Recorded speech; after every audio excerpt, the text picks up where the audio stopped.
ሰላም እንዴት ናችሁ? አለን እግዚአብሔር ይመስገን።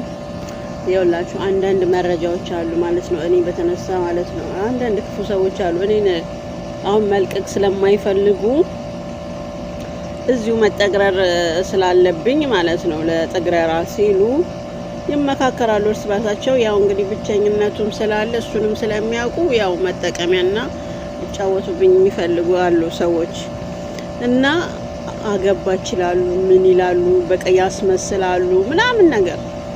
ያ ሁሉ ነገር ግን ይሄ ውሸት ነው። እነሱ እኔን መልቀቅ ስላልፈለጉ ነው። ከዛ ከሰው ጋር ያጣሉኛል። እኔም ደግሞ ሰውን ጠምዳለሁ፣ ሰውም እኔን ይጠምደኛል። እንደዛ እያደረጉ ነው እኔን ያሉት ማለት ነው። ስለዚህ የምትሰሙ ሰዎች በጣም ነው የምታናድዱኝ።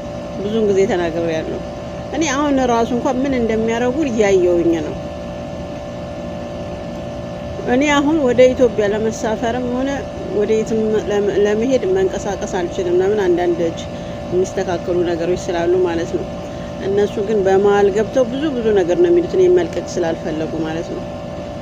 እኔ የምሰራው ያው ግዴታ መስራት ስላለብኝ እየሰራው ነው። አሁን ማዳም ቤት ነው የምገኘው። የምሰራው ኩሽና ውስጥ ምግብ ነው። ግን እኔ አሁን የሚወራው ወሬ ምናምን እኔ እያየው ነው ፌስቡክ ላይ ምናምን አንድ አይታችሁ ይሆን አይሆን አላውቅም፣ ግን እኔ አይቻለሁ።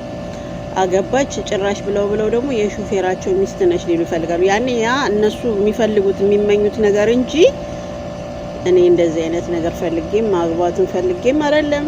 ጭራሽ እንኳን አላያቸውም ራሱ እንኳን ማለት ነው። ስልክ የሚደውሉት እነሱ ናቸው። ምግብም የሚሰጡት ሌላ ሰው ነው። ተደውሎ ወይ ውሰጂ ይሉኛል፣ እሰጣለሁ፣ አልነጋገርም። ለምን? በአረብ ሀገር ላይ እንደዚህ አይነት ነገር በጣም ፈጽሞ አይቻልም። ያንን ህጉን ጠብቄ ነው የምኖረው። ግን አንዳንድ ሰዎች ግን ስሜን እያጠፉ ነው። ብዙ ነገር ሜሴጅ ቦይ ሲላላካሉ ምናምን እኔን አስመስለው ሲምም እንደዚህ ከፍተው የሚጀናጀኑም አሉ እኔን አስመስለው። ብዙ ነገር አውቃለሁ በራሴም በስልኬ ላይም ራሱ ስልኬን ራሱ አሁን እየጠበኩት ነው እንጂ በስልኬ ላይ ብዙ ነገር ለመስራት ይፈልጋሉ። እሱንም ደግሞ አልቻሉም። ስላልቻሉ ግን አሁን ያረጉት ነገር ምንድነው?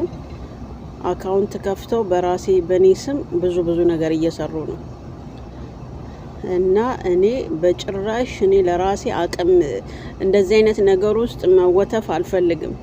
ወንድ ጋር መንጠልጠል አልፈልግም። ያው እንደምታዩን ኩሽና ውስጥ ነኝ የምሰራው። በቃ ወዴትም አልሄድኩም። አሁን እዚህ ቤት ራሱ ከገባው 7 ወሬ ነው። ባይገርማችሁ 7 ወሬ ነው። የሮመዳን ጾሙ ላይ በጾሙ ሰበብ ለምግብ ስራ ገባው፣ በዛው ቀረው እዚህ ቤት። ግን ያው እነሱ ግን ብዙ ነገር ያስመስላል።